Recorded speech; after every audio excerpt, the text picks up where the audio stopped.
বেওয়ারিশ মানুষের পাশে দাঁড়িয়ে দৃষ্টান্ত স্থাপন করেছেন মানবিক সওগাত। মানুষ মানুষের জন্য বিষয়টির বাস্তব উদাহরণ যেন তিনি।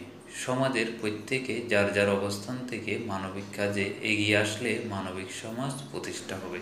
শনিবার ৮ই ফেব্রুয়ারি বেলা ১২টায় বেওয়ারিশ চিকিৎসা ও পুনর্বাসন কেন্দ্রের প্রতিষ্ঠাতা পরিচালক মোহাম্মদ শওকত হোসেন পিপিএমকে রাউজান প্রেস ক্লাবের আয়োজনে সংগঠনের কার্যালয়ে দেওয়া সংবর্ধনা অনুষ্ঠানে বক্তারা এসব কথা বলেন। এতে প্রধান অতিথি ছিলেন সুলতানপুর ইউনিয়ন পরিষদের সাবেক চেয়ারম্যান মেজবাহ উদ্দিন আকবর, রাউজান প্রেস ক্লাবের সভাপতি এম বেলাল উদ্দিনের সভাপতিত্বে ও সাধারণ সম্পাদক নেজামুদ্দিন রানার সঞ্চালনায় বিশেষ অতিথি ছিলেন হযরত ইয়াসিন শাহ পাবলিক কলেজের অধ্যাপক মোহাম্মদ ফারুক, এ কে এম ফজলুল কাদের চৌধুরী উচ্চ বিদ্যালয়ের সিনিয়র শিক্ষক মোহাম্মদ তসলিম উদ্দিন।